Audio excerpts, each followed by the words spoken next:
Alright, I'm back. So we're gonna read a book and also planning for a ton of videos coming up soon. So stay tuned for that. So the book we're reading is The Adventures of Captain Underpants, the first epic novel by Dav Pilkey. Surgeon General's warning. Some material in this book may be considered offensive by people who don't wear underwear. Got you. Chapter 1. George and Harold. Meet George Beer and Harold Hutchins. George is the kid on the left at the time, the flat top. Harold is the one on the right with the t-shirt and the bad haircut. Remember that now. George and Harold were best friends. They had a lot in common. They lived right next door to each other, and they're both in the same 4th grade class at Drumhorns Elementary School. George and Harold were usually responsible kids. Whenever anything bad happened, George and Harold were usually responsible. But don't get the wrong idea about these two. George and Harold were actually very nice boys. No matter what anybody else thought, they were good, sweet, and lovable. Well, okay, maybe they weren't so sweet and lovable, but they were good nonetheless. It's just that George and Harold each had a silly streak a mile long. Usually that silly streak was hard to control. Sometimes it got them into trouble. And once it got them into big, big trouble. But before I can tell you that story, I have to tell you this story. Chapter 2, Treehouse Comix, Inc.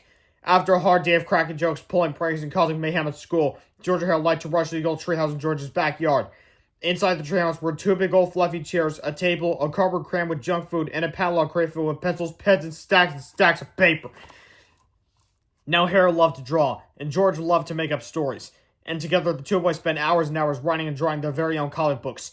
Over the years, they had created hundreds of their own comics, starring dozens of their own superheroes. First there was Dogman, then came Timmy the Talking Toilet, and who could forget the Amazing Cow Lady? But the all-time greatest superhero they had ever made up had to be the amazing Captain Underpants. George came up with the idea. Most superheroes look like they're flying around in their underwear. He said, well, this guy actually is flying around in his underwear. The two boys laughed and laughed. Yeah, said Harold, he could fly with wedgie power. George and Harold spent entire afternoons writing and drawing the comic book adventures of Captain Underpants. He was their coolest superhero ever. Luckily for the boys, the secretary at Drumhorns Elementary School was much too busy to keep an eye on the copy machine.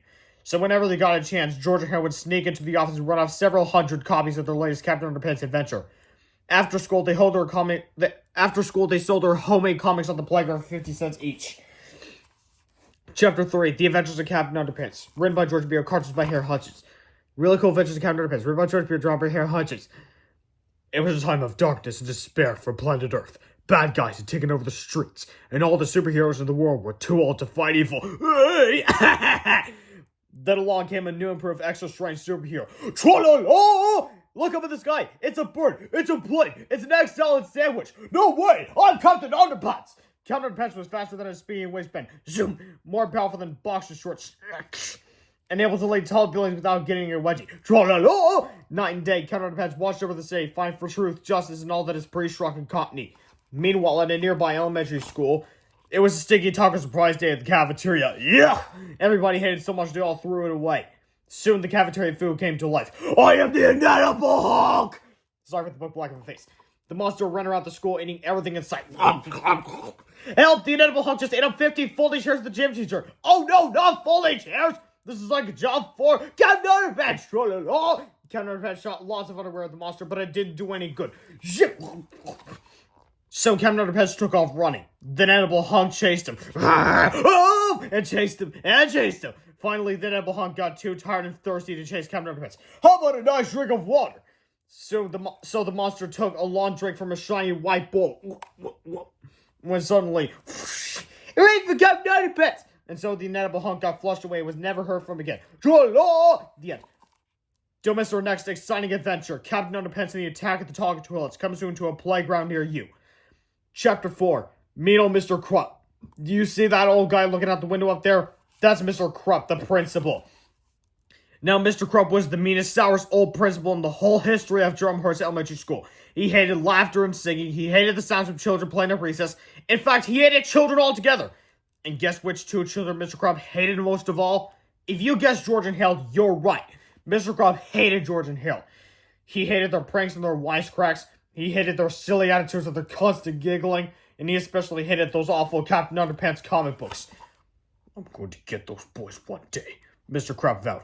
One day, very, very soon. Chapter 5, One Day, Very, Very Soon. Remember when I said that Georgia Herald's silly streak got them into big trouble once? Well, this is a story of how that happened, and how some huge pranks and a little blackmail turned their principal into the coolest superhero of all time. It was the day of the big football game between the Hordes Knuckleheads and the Stubbornville Stinkbugs. The bleachers were filled with fans. The cheerleaders ran out into the field and shook their pom-poms over their heads. A fine black dust drifted out of their pom-poms and settled all around them. "Give me a K!" shouted the cheerleaders. "K!" repeated the fans. "Give me an N!" shouted the cheerleaders. "N!" repeated the fans. "Give me an sneezed the cheerleaders. Repeated the fans. The cheerleaders sneezed and sneezed and sneezed some more. They couldn't stop sneezing. "Hey!" shouted a fan on the bleachers. "Somebody sprinkled black pepper to the cheerleaders' pom-poms." "I wonder who did that?" asked another fan. The cheerleaders stumbled off the field, sneezing and dripping with mucus as the marching band members took their places. But when the band began to play, steady streams of bubbles began blowing out of their instruments. Bubbles were everywhere. Up and down the field, the marching band slipped and slid, leaving behind a thick trail of wet, bubbly foam. "Hey!" shouted a fan in the bleachers. "Somebody pour bubble back to the marching band's instruments." "I wonder who did that?" asked another fan. Soon the football teams took the field. The knuckleheads kicked the ball. Up went the ball. Higher and higher it went. The ball sailed into the clouds and kept right on going till nobody could see it anymore. "Hey!" shouted a fan in the bleachers. "Somebody filled the game ball with helium." "I wonder who did that?" asked another fan. But the missing ball didn't make any difference because at that moment the knuckleheads were rolling around the field, scratching and itching like crazy. "Hey!" shouted the coach. "Somebody replaced their deep-heating muscle rub lotion with Mr. Spacer's extra scratching itching cream." "We wonder who did that!" shouted the fans in the bleachers. The whole afternoon went on much the same way, with people shouting everything from, "Hey, somebody put sea monkeys in the lemonade," to, "Hey, somebody glue the bathroom door shut!" Before long, most of the fans of the bleachers have gone up and left. The big game had been forfeited and everyone in the entire school was miserable. Everyone, that is, except for two giggling boys crouching in the shadows beneath the bleachers.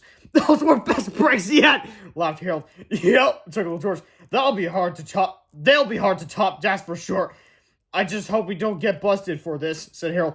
"Don't worry," said George. "We covered our tracks really well. There's no way we'll get busted." Chapter 6. Busted. The next day at school, an announcement came over the loudspeakers. "George Beard and Harold Hutchins, please report to Principal Krupp's office at once." "Uh-oh," said Harold. "I don't like to hear that." "Don't worry," said George. "They can't prove anything." George and Harold entered Principal Krupp's office and sat down on the chairs in front of his desk. The two boys had been in this office together countless times before, but this time was different. Mr. Krupp was smiling. As long as George and Harold had known Mr. Krupp, they had never, ever seen him smile. Mr. Krupp knew something. "I did see you boys at the big game yesterday," said Mr. Krupp.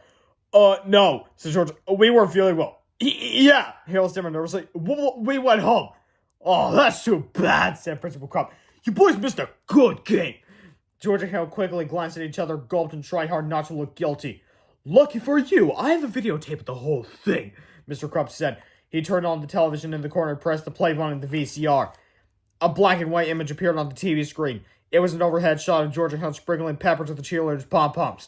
Next came a shot of George and Harold pouring liquid bubble baths into the marching band's instruments. "How'd you like the pre-game show?" asked Mr. Krupp with a devilish grin. George eyed the television screen in terror. He couldn't answer. Harold's eyes were glued to the floor. He couldn't look. The tape went on and on, revealing all of George and Harold's behind-the-scenes antics. By now, both boys were eyeing the floor, screaming nervously and dripping with sweat. Mr. Krupp turned off the TV. "You know," he said, "ever since you boys came to the school, it's been one prank after another. First, you dissected frogs at the Jell-O salad at the parent-teacher banquet. Then you made it snow in the cafeteria. Then you rigged all the intercoms so they played Weird Al Yankovic songs full blast for 6 hours straight. For 4 long years. You two have been running amok in the school, and I'd never be able to prove anything. Until now." Mr. Krupp held the videotape in his hand. "I took the liberty of installing tiny video surveillance cameras all around the school. I knew I'd catch you two in the act one day. I just knew it would be so easy." Chapter 7. A little blackmail. Mr. Krupp sat back in his chair and chuckled to himself for a long, long time. Finally, George got up the courage to speak. What are you going to do with that tape?" he said. "I thought you'd never ask," laughed Principal Krupp. "I thought long and hard about what to do with this tape," Mr. Krupp said. "At first, I thought I sent copies to your parents." The boys swallowed hard and sank deeply into their chairs. "Then I thought I might send a copy to the school board," Mr. Krupp continued. "I could get you both expelled for this." The boys swallowed harder and sank deeper into their chairs. Finally, I came to a decision, Mr. Krupp concluded. I think the football team would be very curious to find out just who was responsible for yesterday's fiasco. I think I'll send a copy to them. George and Harold leaped out of their chairs and fell to their knees. No! Cried George. You can't do that! They'll kill us! Yeah, they kill. They'll kill us every day for the rest of our lives! Mr. Krupp laughed and laughed. Please have mercy! The boys cried. We'll do anything! Anything? Asked Principal Krupp with delight. He reached into his desk, pulled out a list of demands, and tossed it at the boys. If you don't want to be dead as long as you live, you'll follow these rules exactly. George and Harold carefully looked over the list. This is blackmail, said George. Call it what you like, Principal Krupp snapped. But if you two don't follow that list exactly, then this day becomes the property of the Hornets knuckleheads. Chapter 8, Crime and Punishment. At 6 o'clock the next morning, George and Harold dragged themselves out of bed, walked over to Mr. Krupp's house, and began washing his car. Then, while Harold scrubbed the tires, George roamed around the yard, pulling up all the weeds and crabgrass he could find. Afterward, they cleaned the gutters and washed all the windows on Mr. Krupp's house. At school, George and Harold sat up straight, listened carefully, and spoke only when spoken to. They didn't tell jokes. They didn't pull pranks. They didn't even smile. Their teacher kept pinching herself. I just know this is a dream, she said. At lunch, the two boys vacuumed Mr. Krupp's office, shined his shoes, and polished his desktop. Jesus. At recess, they clipped his fingernails and ironed his tie. Each spare moment in the boys' daily schedule was spent catering to Mr. Krupp's every whim. After school, George and Harold mowed Mr. Krupp's lawn, tended his garden, and began painting the front of his house. At sunset, Mr. Krupp came outside and handed to each boy a stack of books. Gentlemen, he said, I've asked your teacher to give you both extra homework. Now go home, study hard, and I'll see you back here at 6 o'clock tomorrow morning. We got a busy day ahead of us. Thank you, sir, moaned the two boys. George and Harold walked home dead tired. Man, this was the worst day of my entire life, said George. Don't worry, said Harold. We only have to do this for 8 more years. Then we can move away to some far-off land where they'll never find us. Maybe Antarctica. I got a better idea, said George. He took a piece of paper out of his pocket and handed it to Harold. It was an old magazine ad for the 3D Hypno ring. How's this going to help us? Asked Harold. All we gotta do is hypnotize Mr. Krupp, said George. We'll make him give us the video and forget this whole mess ever happened. That's a great idea, said Harold. And the best part is that we only have to wait 4 to 6 weeks for delivery. Chapter 9, 4 to 6 weeks later. After 4 to 6 weeks of back-breaking labor, grueling homework assignments, and humiliating good behavior at school, a package arrived in George's mailbox for the Little Wise Guy Novelty Company. It was the 3 Hypno ring. Hallelujah! Cried George. It's everything I ever hoped for. Let me see. Say, Harold, don't look directly at it, warned George. You don't want to get hypnotized, do you? Do you really think it will work? Asked Harold. Do you think we can amaze our friends, control our enemies, and rule the world just like the ad says? It better work, said George, or else we just wasted 4 whole bucks. Chapter 10, the 3D Hypno ring. The next morning, George and Harold didn't arrive early at Mr. Krupp's house to wash his car and reshingle his roof. In fact, they were even a little late getting to school. When they finally showed up, Mr. Krupp was standing at the front door waiting for them. And boy, was he mad! Mr. Krupp escorted the boys into his office and slammed the door. Alright, where were you two this morning? He growled. We wanted to come over to your house, said George, but we were busy trying to figure out the secret of this ring. What ring? Snapped Mr. Krupp. George held up his hand and showed the ring to Principal Krupp. It's got one of those weird patterns on it, said Harold. If you stare at it long enough, a picture appears. Well, hold it still, snarled Mr. Krupp. I can't see the darn thing! I have to move it back and forth, said George, or else it won't work. Mr. Krupp's eyes followed the ring back and forth, back and forth, back and forth, back and forth. You have to stare deeper into the ring, said Harold. Deeper, deeper, deeper, deeper. You're getting sleepy, said George. Very sleepy. Mr. Krupp's eyelids began to droop. He mumbled. After a few minutes, Mr. Krupp's eyes were closed tight and began to snore. You're now under our spell, said George. When I snap my fingers, you'll obey our every command. Snap! Mumbled Mr. Krupp. Alright, said George. Have you still got that videotape of me and Harold? Yes, mumbled Mr. Krupp. We'll hand it over, Bob, George instructed.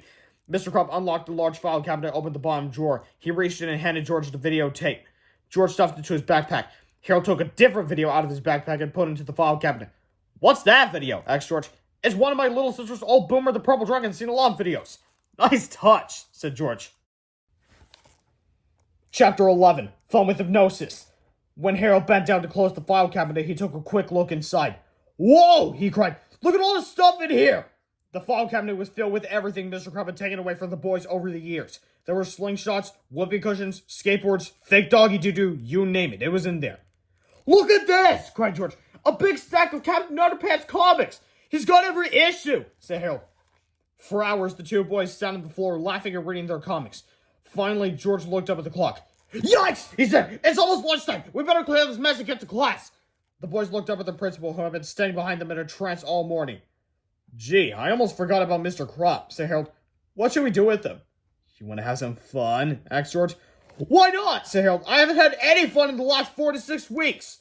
Cool, said George. He walked out to Mr. Krupp and snapped his fingers. Snap! You're a chicken, he said. That suddenly Mr. Krupp leaped onto his desk and flapped his arms. He cried, kicking his papers off the desk behind him and pegging his pen and pencil set. George howled with laughter. Let me try, said Harold. You are, a monkey. You gotta snap your fingers, said George. Oh, yeah, said Harold. Snap. You're a monkey. Suddenly, Mr. Krupp sprang off his desk and began swinging from the floor to the light fixtures. Ooh. He shrieked, laughing from one side of the room to the other. George and Harold laughed so hard they almost cried. My turn, said George. Let's see, what should we turn him into next? I know, Harold said, holding up a Captain Underpants comic. Let's turn him into Captain Underpants. Good idea, said George. Snap! You are now the greatest superhero of all time, the amazing Captain Underpants! George and Harold Mr. Krupp tore down the red curtain from his office window and tied it around his neck. Then he took off his shoes, socks, shirt, pants, and his awful toupee. Tra-la-la! He sang. Mr. Krupp stood before them looking quite triumphant with his cape blowing at the breeze in the open window. George and Harold were dumbfounded. You know, said George, he kind of looks like Captain Underpants. Yeah, Harold replied. After a short silence, two boys looked at each other and burst into laughter. George and Harold had never laughed so hard in all their lives. Tears ran down their faces as they rolled around the floor, shrieking in hysterics. After a while, George pulled himself up from the floor for another look. Hey! George cried. Where'd he go? Chapter 12. Out the window. George and Harold dashed to the window and looked out. There, running across the parking lot, was a pudgy old guy in his underwear with a red cane flowing behind him. Mr. Krupp, come back! Shouted Harold. He won't answer to that, said George. He thinks he's Captain Underpants now. Oh, no, said Harold. He's probably run off to fight crime, said George. Oh, no, said Harold. And we gotta stop him, said George. Oh, no, cried Harold. No way! Look, said George. He's gonna get killed out there. Harold was unmoved. Or worse, said George. We could get into big trouble. You're right, said Harold. We gotta go after him. The two boys opened the bottom file cabinet drawer and took out their slingshots and skateboards.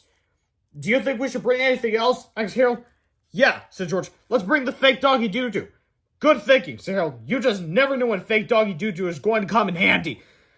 Harold stuffed Mr. Krupp's clothes, shoes, and toupee into his backpack. Then together the two boys leaped out the window, slid down the flagpole, and took off on their skateboards after the amazing Captain Underpants. Chapter 13. Bank Robbers. George and Harold rode their skateboards all over town looking for Captain Underpants. I can't find him anywhere, said Harold. You think a guy like him would be easy to spot, said George. Then the boys turned a corner, and there he was. Mr. Krupp was standing in front of a bank, looking quite heroic. Mr. Krupp! Cried Harold. Shh, said George. Don't call him that. Call him Captain Underpants. Oh, yeah, said Harold. And don't forget to snap your fingers, said George. Right, said Harold. But before he got a chance, the bank doors flew wide open and out stepped two robbers. The robbers took one look at Captain Underpants and stopped dead in their tracks. Surrender, said Captain Underpants, or I will have to resort to wedgie power. Oh, no, whispered George and Harold. Nobody moved for about 10 seconds. Finally, the robbers looked at each other and burst out laughing. They dropped their loot and fell to the sidewalk screaming in hysterics. Almost immediately, the cops showed up and arrested the crooks. Let that be a lesson to you, cried Captain Underpants. Never underestimate the power of underwear. The police chief, looking quite angry, marched over to Captain Underpants. And just who the heck are you supposed to be? The police chief demanded. Why, I'm Captain Underpants, the world's greatest superhero, said Captain Underpants. I fight for truth, justice, and all that is pretty strong and cottony. Oh, yeah, shouted the police chief. Come in, boys. One of the cops took out his handcuffs and grabbed Captain Underpants by the arm. Oh, cried George, we gotta roll. Together, the two boys zoomed into the crowd, weaving in and out of cops and bystanders. Harold skated up to Captain Underpants and knocked the superhero off his feet. George caught him, and the boys skated away with Captain Underpants on their shoulders. Stop! Cried the cops, but it was too late. George, Harold, and Captain Underpants were gone. Chapter 14. The Big Bang. After their quick escape, George, Harold, and Captain Underpants stopped on a deserted street corner to catch their breath. Okay, said George. Let's see how the time quick before something goes kaboom! Happen! A huge explosion came from the rare crystal shop across the street. Heavy smoke poured out of the building. Suddenly, two robots with one stolen crystal emerged from the smoke and jumped into an old truck. Did I just see two robots get into a truck? Asked Harold. You know, said George, up until now, this story was almost believable. Well, believable or not, said Harold, we're not getting involved. I repeat, we are not getting involved. Just then, Captain Underpants leaped from the street corner and dashed into the front of the truck. Stop! In the name of underwear! He cried. Uh-oh, said George. I think we're involved. The two robots started up the truck and swerved around Captain Underpants. Unfortunately, the truck brushed up against his red cape and it got caught. With a mighty jerk, Captain Underpants fled backward and the truck pulled him along as it drove away. Grab him! Cried George. The two boys skateboarded with all their might toward the speeding truck and grabbed Captain Underpants by the ankles. Ah! They cried as the truck pulled them through the city streets. Mammy, said a little boy sitting on a bench. I just saw two robots driving a truck with a gun in his underwear hanging off the back by a red cable and two boys escaped from behind with a speed. How do you expect me to believe such a ridiculous story? Asked his mother. Finally, the truck came to a screeching halt in front of an old abandoned warehouse. The sudden stop made Captain Underpants flip over the roof of the truck and crash through the front door of the building. Well, said a strange voice from inside the warehouse. It looks as if we have a visitor. Chapter 15, Dr. Diaper. George and Harold hid behind the truck until the coast was clear. Then they sneaked up to the hole in the door and peeked inside. Captain Underpants was all tied up, the two robots were standing guard, and a strange little man wearing a diaper was laughing maniacally. I am the evil Dr. Diaper, the strange little man told Captain Underpants, and you will be the first to witness my takeover of the world. Dr. Diaper placed the stolen crystal into a large machine called the Lasermatic 2000. The machine started to light up and make loud noises. Heavy gears began shifting and spinning, and a laser beam from the crystal shot straight up through a hole in the roof. In exactly 20 minutes, this laser beam will blow up the moon and send huge chunks of it crashing down upon every major city in the world. Laughed Dr. Diaper. Then I will rise from the rubble and take over the planet. Only one thing can help us now, said George. What? Asked Harold. Rubber doggy doo-doo, said George. Harold took the fake doggy doo-doo and a slingshot from George's backpack and handed them to him. Be careful, said Harold. The fate of the entire planet is in your hands. With careful and precise aim, George shot the rubber doo-doo through the air and across the room. It landed with a plop right at the feet of Dr. Diaper. Yes! Whispered George and Harold. Dr. Diaper looked down at the doo-doo between his feet and turned bright red. Oh, dear me! He cried. I'm dreadfully embarrassed. Please excuse me. He began to waddle toward the restroom. This has never happened to me before. I assure you, he said. I guess with the next time, but I just, oh dear. While Dr. Diaper was off changing himself, George and Harold sneaked into the old warehouse. Immediately, the robots detected the boys and began marching toward them. Destroy the intruders, said the robots. Destroy the intruders. George and Harold screamed and ran to the back of the warehouse. Luckily, George found two old boards and gave one of them to Harold. We're not going to have to resort to incredibly graphic violence, are we? Asked Harold. I sure hope not, said George. Chapter 16, the incredibly graphic violence chapter in Flip-O-Rama. Warning, the following chapter contains graphic scenes showing two boys beating the tar out of a couple of robots. If you have high blood pressure or if you faint at the sight of motor oil, we strongly urge you to take better care of yourself and stop being such a baby. As everybody knows, nothing enhances silly action sequences more than really cheesy animation. And so for the first time in the history of great literature, we proudly bring you the latest in cheesy animation technology, the art of Flip-O-Rama. Here's how it works. Step 1, place your left hand inside the dotted lines marked left hand here. Hold the book open flat. Step 2, grasp the right hand page with your right thumb and index finger inside the dotted lines marked right thumb here. And step 3, now quickly flip the right hand page back and forth until the picture appears to be animated. For extra fun, try adding your own sound effects. Alright, let's give this a try. Robot rampage! Hey! Don't bitch us! Hey! George saves Harold. Harold returns the favor. Mixed nuts and bolts. This is fun. These robots are dead. Chapter 17, The Escape. After defeating the robots, George and Harold untied Captain Underpants. Come on, cried Harold. Let's get out of here. Wait, said Captain Underpants. We have to save the world first. So George, Harold, and Captain Underpants frantically looked all over the Lasermatic 2000, searching for a way to shut it down and stop the inevitable disaster. Said Harold, I think this might be the lever we want. He pulled the self-destruct lever with all his might. Suddenly, the laser-mounted 2000 began to sputter and shake. The huge laser beam turned off, and pieces of the machine began flying off in all directions. "It's gonna blow! Greyhill, run for your lives! Not so fast!" screamed Dr. Diaper, who had appeared out of nowhere. "You demolished my robots! You destroyed my laser-mounted 2000! And you ruined my one chance to take over the world! But you wanted to tell the tale!" Dr. Diaper pulled out his diaper-mounted 2000 ray gun and pointed at George Hale and Captain Underpants. Captain Underpants quickly stretched a pair of underwear and shot it at Dr. Diaper. The underwear landed right on the evil doctor's head. "Snap! Oh!" cried Dr. Diaper. "I can see! I can see!" George and Harold ran out of the warehouse as fast as they could. "Great shot, Captain Underpants!" cried Harold. "There's just one thing I don't understand," said George. "Where'd you get the extra pair of underwear?" "What extra pair?" said Captain Underpants. "Never mind that," cried George. "Let's just get out of here before that laser-mounted 2000 thing Blood! The laser-mounted 2000 blew up, tearing apart the old warehouse. It sent flaming shards of red-hot metal in every direction. Fly from the skies around our heroes, and the earth began to crumble beneath their feet. "Oh no!" cried Hale. "We're doomed!" Chapter 18. To make a long story short, they got away. Chapter 19. Back to school. George, Hale, and Captain Underpants made a quick stop outside the police station. They tied Dr. Diaper to a lamppost and attached a note to him. "Arrest me!" "There!" said Captain Underpants. "That ought to explain everything!" "Back in 15 minutes. Please don't commit any crimes till we return. Thank you." That's what it says on the front door of the police station. Anyways, then George and Harold led Captain Underpants back to Drumhorse Elementary School. "Why are we going here?" asked Captain Underpants. "Well," said George, "you have to do some undercover work here." "Yeah," said Harold, reaching into his backpack. "Put these clothes on and make it snappy. Don't forget your hair," said George. Captain Underpants quickly got dressed behind some bushes. "Well, how do I look?" he asked. "Pretty good," said George. "Now try to look really mad." Captain Underpants made the nastiest face he could. "You know," said Harold, "he kind of looks like Mr. Krupp." "Harold," whispered George, "he is Mr. Krupp." "Oh yeah," said Harold, "I almost forgot." Before long, they were all back inside Mr. Krupp's office. "Okay, Captain Underpants," said George, "you're now Mr. Krupp." "Snap your fingers," whispered Harold. "Oh yeah," said George. "Snap, you're now Mr. Krupp." "Who's Mr. Krupp?" asked Captain Underpants. "Oh no!" cried Harold. "It's not working!" The boys tried again and again to dehypnotize Captain Underpants, but nothing seemed to work. Said Harold, "Let me see the instruction manual for that ring." George checked his pants pockets. Said George, "I think I lost it." "You what?" cried Harold. The two boys searched frantically through the office, but the 3D Hypno ring instruction manual was nowhere to be found. "Never mind," said George. "I have an idea." He removed the flowers from a large vase in the corner. Then he poured all of the water over Captain Underpants' head.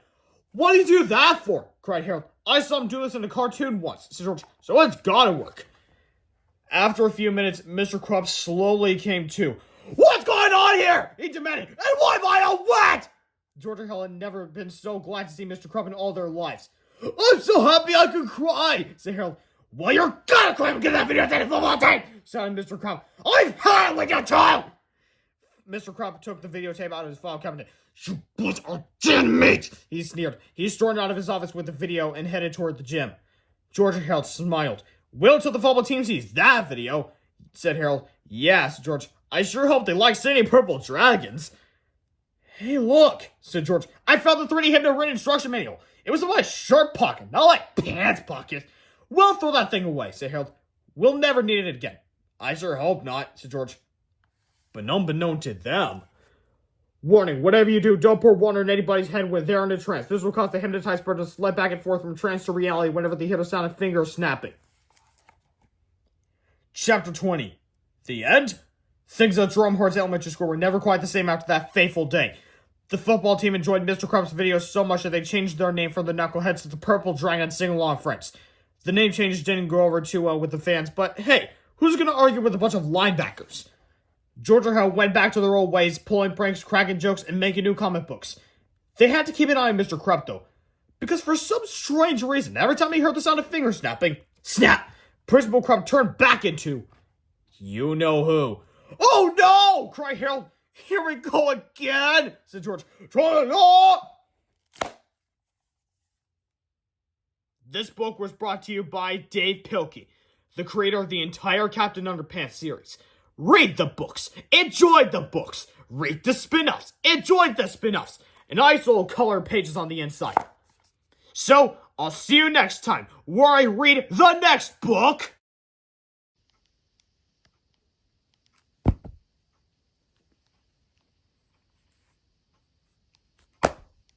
Captain Underpants and the Attack of the Talking Toilets. I'll see you there.